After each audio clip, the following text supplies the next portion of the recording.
Salut les Beauty Books, c'est Marie et bienvenue sur ma chaîne.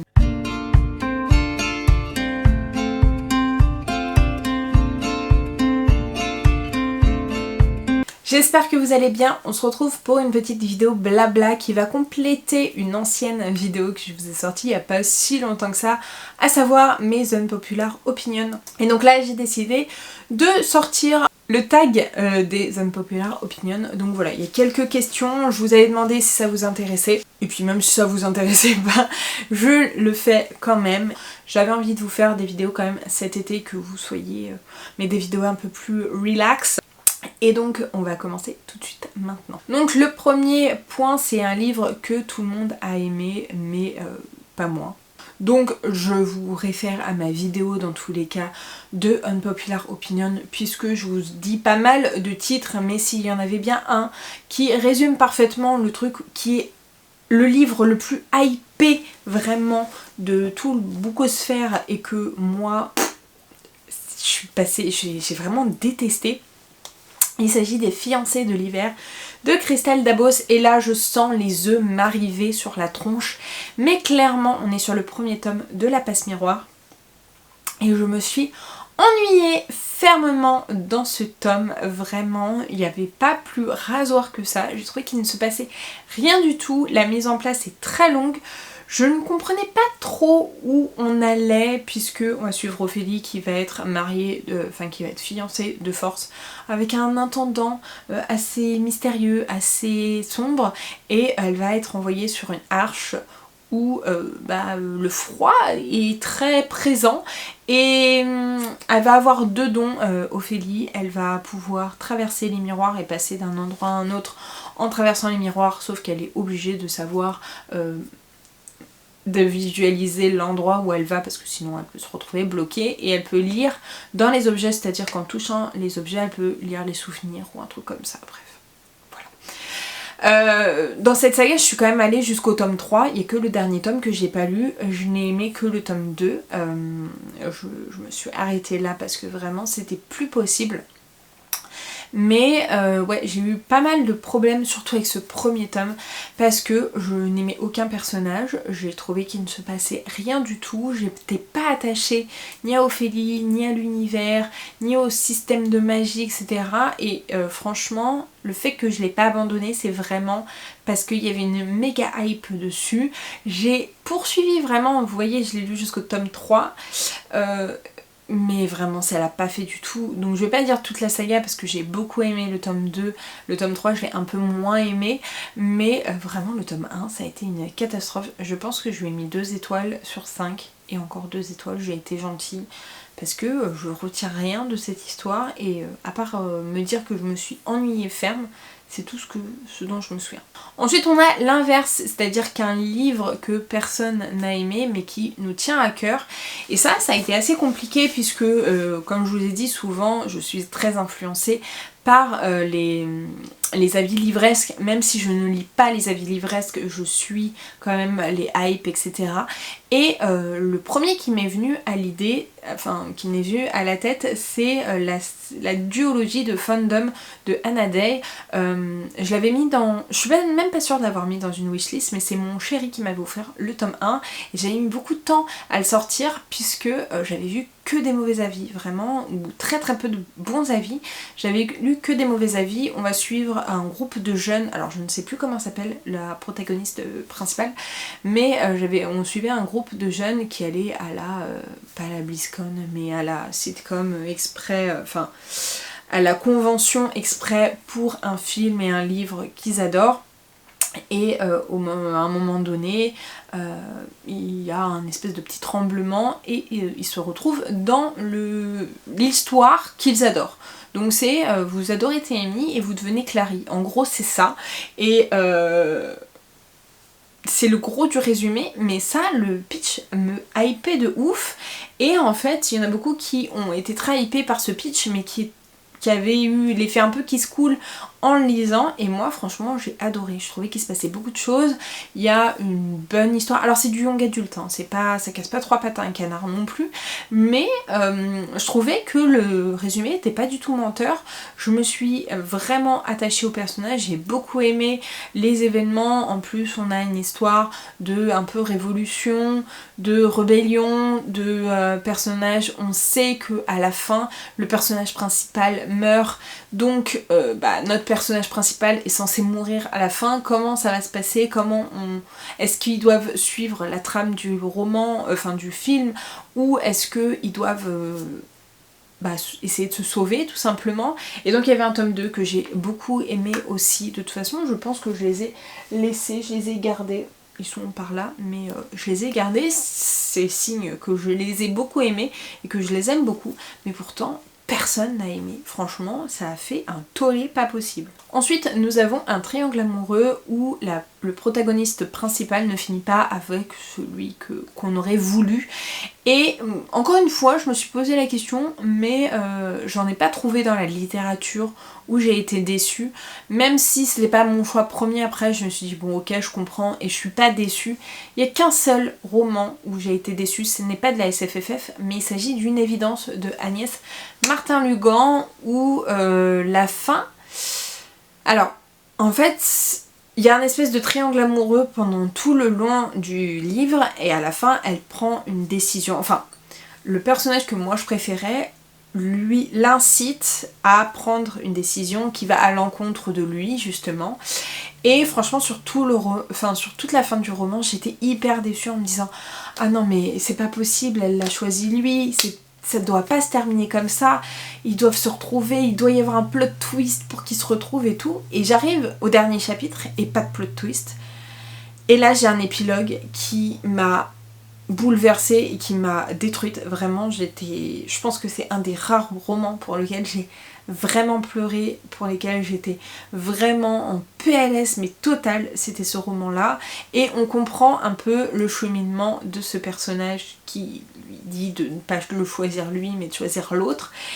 Mais ça m'a bouleversée vraiment, et même si je comprends sa décision et pourquoi il a fait ça et tout, j'avais très envie d'avoir une happy end avec ces deux personnages là et de pouvoir les voir ensemble, et vraiment ce choix là j'étais pas du tout pour, je voulais pas, je n'étais pas d'accord, et voilà, c'est le seul triangle amoureux pour lequel j'étais complètement pas d'accord avec le choix de l'autrice, même s'il y a une explication, même si je comprends, même si la fin est magnifique et bouleversante, etc.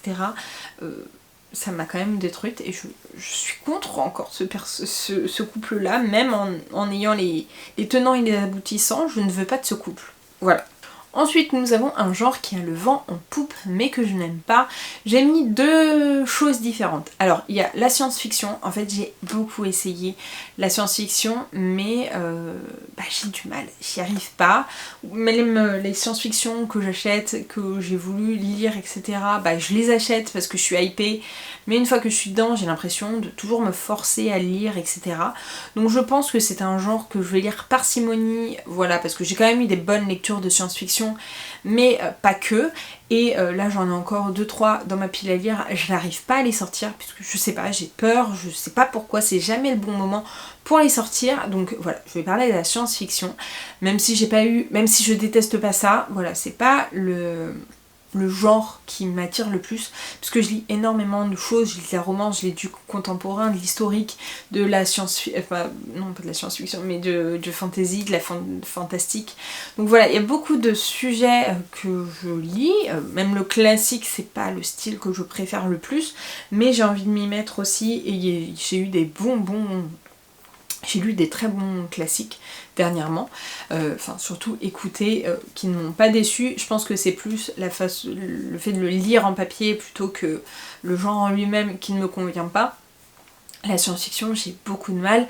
Et ensuite, il y a un format que je ne lis absolument pas, c'est le manga. C'est-à-dire que je vois tout le monde lire des mangas, avoir déjà lu des mangas et aimer lire des mangas, collectionner des mangas. C'est vraiment un truc que je n'ai jamais réussi, ça ne m'intéresse pas du tout. De toute façon, alors, ça va faire très bizarre de dire ça, mais toute la culture un peu asiatique, à part la bouffe, toute la culture un peu asiatique, c'est pas la culture que je préfère le plus. C'est pas mon rêve de visiter le Japon ou la Corée ou quoi, j'aimerais beaucoup, mais c'est pas mon goal ultime, et du coup voilà, tout ce qui est manga, K-pop, etc., c'est pas trop mon truc, et du coup voilà, je ne lis pas de manga. J'ai essayé en étant au lycée parce que j'avais des amis qui lisaient beaucoup de mangas, ils m'en avaient prêté et tout. Déjà, je ne sais pas comment on le lit, j'ai jamais réussi à comprendre. J'en ai eu 2-3 je pense que j'avais bien aimé sur le moment, mais à chaque fois c'est des grosses sagas, etc. Donc voilà, les mangas, c'est pas fait pour moi. Ensuite, nous avons un personnage que tout le monde porte au nu, sauf moi. Et là, j'ai 2 personnages dont je pense. Déjà, il y a Manon dans Kéléana, la saga de Kéléana. J'ai pas trop accroché avec ce personnage quand j'avais lu Throne of Glass. Donc moi, je l'ai lu en VO. Donc Manon arrive un peu plus tard dans les romans. Je vais pas vous dire quel est son rôle, etc. Mais c'est un personnage, je me souviens que Alix avait adoré ce personnage. Moi j'avoue que je l'aimais pas trop. Je me souviens plus si Sandra l'aimait bien ou pas. Mais moi j'avoue que elle me saoulait un petit peu, et là quand j'entends des avis de Kéléana, il y a beaucoup de personnes qui aiment Manon, et franchement moi je l'aime pas trop.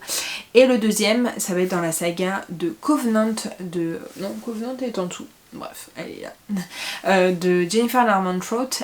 Il s'agit de Seth. Voilà, dans beaucoup de romans de Jennifer Larmont-Trout, il y a des triangles amoureux. Dans Covenant, il y en a un, et je vous avoue que moi j'étais pas du tout team 7, et pourtant je vois beaucoup de personnes qui sont team 7, et en fait moi pas du tout, j'ai jamais été team 7 du tout, j'étais team Hayden depuis le début. Et voilà, je sais que, encore une fois, Alix était très team 7, je crois qu'il y a Julien Arunix qui est très team 7 aussi. Bah moi, pas trop, donc voilà, c'est des personnages que j'ai pas trop appréciés. Après voilà, c'est peut-être des personnages qui vous disent rien, mais voilà, encore une fois, je voyais pas trop quoi dire, parce que c'est rare que je déteste des personnages, vraiment. Il y en a qui m'indiffèrent, mais souvent c'est d'ordre général quand même. Ensuite, on a un auteur adulé par tous, mais qui me sort des trous de nez. Alors il me sort pas des trous de nez vraiment, mais c'est un auteur de thriller que j'avais testé. Tout le monde adore ses romans, c'est un auteur hyper hype. C'est Bernard Minet. J'avais lu un roman de Bernard Minet, et franchement, j'ai pas trop aimé en vrai.